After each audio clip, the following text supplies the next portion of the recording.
ஆண்டவருடைய பரிசுத்தமுள்ள நாமம் மகிமைப்படுவதாக. கர்த்தருடைய பிள்ளைகளே, தேவனுடைய ஜனங்களே, நீங்க நல்லா இருக்கிறீங்களா? மறுபடியுமா ஒரு வீடியோவின் மூலமாக உங்களை சந்திக்கிறதுக்காக நான் ரொம்ப சந்தோஷப்படுறேன். உங்களுக்காக நான் ஜெபம் பண்றேன். எனக்காக நீங்க ஜெபம் பண்ணுவீங்க என்று ஆண்டவராகிய இயேசு கிறிஸ்துவுக்குள்ள விசுவாசிக்கிறேன். கடந்த வீடியோக்கள்ல கர்த்தருடைய வார்த்தையின் தன்மை குறித்து பார்த்தோம். கர்த்தருடைய வார்த்தையில நாம் ஏன் பிரியமா இருக்க வேண்டும் என்று நாம் பார்த்தோம். அது மாத்திரமல்ல, கர்த்தருடைய வார்த்தையினால் உண்டாகும் விசுவாசத்தை குறித்து பார்த்தோம். கர்த்தருடைய வார்த்தையினால் மறுபடியும் பிறக்கிற அனுபவத்தை குறித்து பார்த்தோம். மாத்திரமல்ல, கர்த்தருடைய வார்த்தையினால் நாம் எப்படி உள்ளான மனுஷன்ல வளர முடியும் என்பதையும், கர்த்தருடைய வார்த்தை நமக்கு எப்படி உணவா இருக்கிறது என்பதையும் குறித்து பார்த்தோம். மறுபடியுமாக கர்த்தருடைய வார்த்தையினால் உண்டாகிற இன்னொரு ஆசீர்வாதத்தோடு கூட நான் உங்களை சந்திக்கிறதுக்காக கிறிஸ்துவுக்குள் மகிழ்கிறேன்.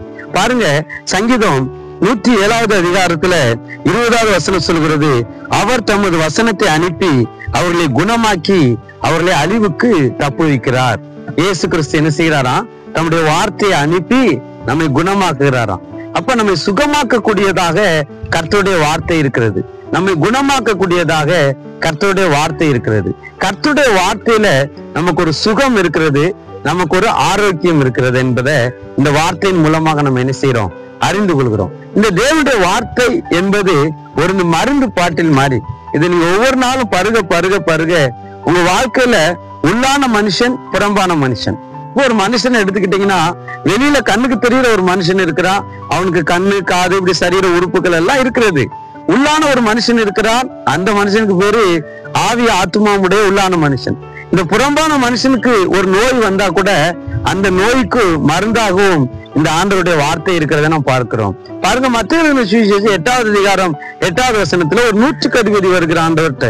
அவன் தன் வேலைக்காரனுக்கு ஒரு சுகத்துக்காக ஆண்டவர்கிட்ட வருகிறான். அப்ப ஆண்டவர் சொல்லுகிறாரு, ஆண்டவர்கிட்ட அவன் கேட்கிறான், ஒரே ஒரு வார்த்தை சொல்லும், அப்போது என் வேலைக்காரன் சொஸ்தமாவான் என்று சொல்லுகிறான். அவன் ஒரு வார்த்தை கேட்டான். அந்த வார்த்தை இயேசு அனுப்பி அவர்களை அந்த இடத்துல குணமாக்குறத நம்ம பார்க்க முடிகிறது. இயேசுவே வார்த்தையை தந்து நீ போ, உன்னை சுகமாக்கிட்டேன்னு சொல்றாரு.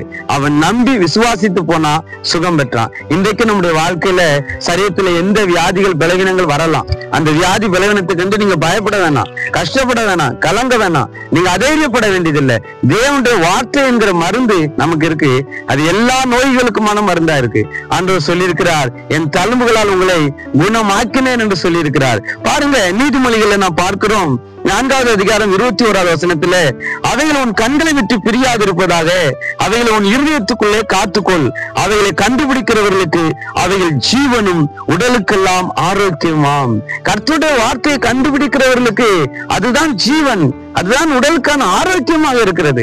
அதனால கர்த்தருடைய பிள்ளைகளே, வியாதி பலவீனத்தை கண்டு, சுகவீனத்தை கண்டு ஒரு நாள் நீங்க பயப்பட வேணாம். இந்த உலகத்துல பல வியாதி வருதே, கொள்ளை நோய் வருதே, இப்படி வந்தால் எனக்கு எப்படி, என் குடும்பத்துக்கு எப்படி, நீங்க பயப்படாதீங்க, கலங்காதீங்க, அதேரியப்படாதீங்க.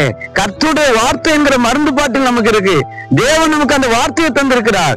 அவர் தம் வசனத்தை அனுப்பி நம்மை குணமாக்குவதற்கு அவர் வல்லமை உள்ள தேவனாக, அதிகாரம் உள்ள தேவனாக இருக்கிறார். அந்த வார்த்தைக்கும் வல்லமை மாறவில்லை, இயேசுவுக்கும் வல்லமை மாறவில்லை, இன்றைக்கும் மாறாதவராகவே இருக்கிறார். கர்த்தர் உங்களை சுகமாக்குவாராக.